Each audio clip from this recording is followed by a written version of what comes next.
What is going on, guys? Welcome back to the channel, Limitless Faith. I'm glad you're here. We got an important topic, and that is the design argument. Evidence for God.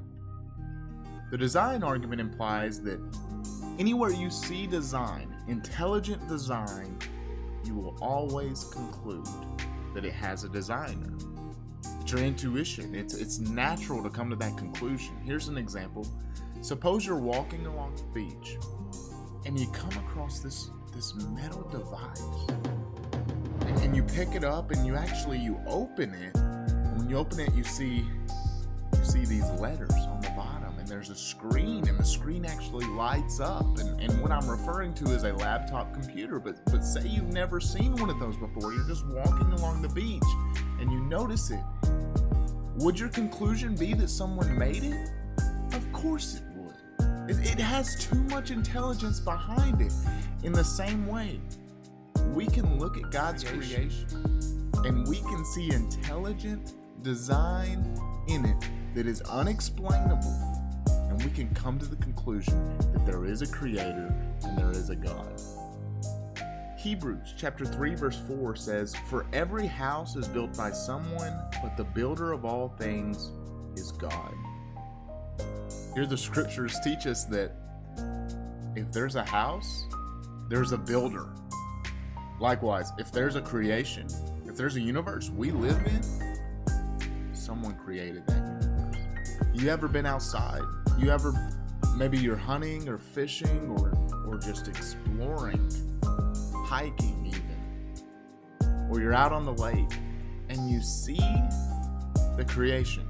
You see the stars, maybe you see some mountains, some trees, just a beautiful view, and you catch your breath. You open your eyes more.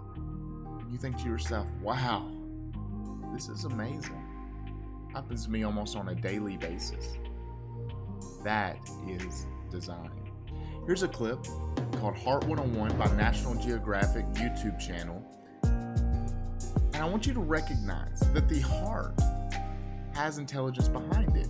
The heart pumps blood all throughout our body, and that's what keeps us going. We all know this, but did you know that we can't replicate the human heart? If all it does is pump blood, why can't we replicate this? This should be easy. We should be able to create a machine to put inside people and do the very same job. But here's the reality. We can't. And recognize this. Not only can we not do that, but the heart does it our whole lives without ever stopping, without ever resting. How is this even possible? It's beyond my comprehension. But we've tried. We've tried making mechanic hearts, and they die out. They die out very quickly. They do not last a lifetime or near the amount of time we would need to say that it's okay to put a mechanical heart in me or someone I love. Think about your eyeballs. Think about the very idea that an organ in your body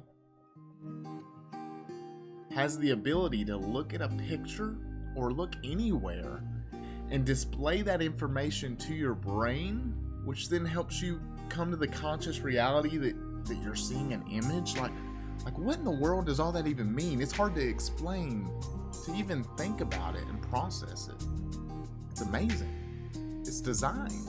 There's even design at a cellular level inside our bodies, the various billions, trillions of cells that make up who we are, make up even an organ like the eyeball or the heart.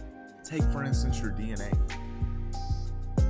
Stephen Meyer says this: as it turns out, specific regions of the DNA molecule called coding regions have the same property of sequence specificity or specified complexity that characterizes written codes, linguistic texts, and protein molecules. Just as the letters in the alphabet of a written language may convey a particular message depending on their arrangement, so too do the sequences of nucleotide bases, the A's, T's, G's, and C's inscribed along the spine of a DNA molecule convey a precise set of instructions for building proteins within the cell. He's basically saying your DNA has certain arrangements, these T cells, these G codes, whatever you want to call them. And this is what tells your body what it means, what the DNA actually means that your body needs to do or create or who you are. He later continues, he says, whether we are looking at a hieroglyphic inscription, a section of text in a book, or computer software, if you have information and you trace it back to its source, invariably you come to an intelligence. Therefore, when you find information inscribed along the backbone of the DNA molecule in the cell, the most rational inference, based upon our repeated experience, is that an intelligence of some kind played a role in the origin of that information. Does language have a designer? Of course it does. The English language, somebody had to create that.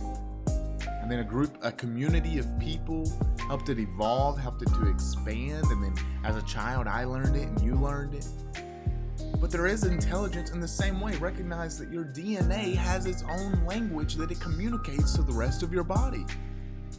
That's incredible. That's at a cellular level. I can barely even talk about it, nonetheless explain it. It is not logical to see design in creation and therefore conclude a Big Bang does this. Evolution did this. This has no intelligent design behind it. If we don't do that in the real world, why do we do it when we're speaking about what created us or how we got here? It doesn't make sense. The reality is we see the design, it blows our mind, it makes us catch our breath, makes us open our eyes, and the logical conclusion is that design has a creator, and it just so happens that that creator loves you, he cares about you, and he wants to get to know you. Rest on that, smile at that news, it's good news, and share it with someone you love. Thanks for watching.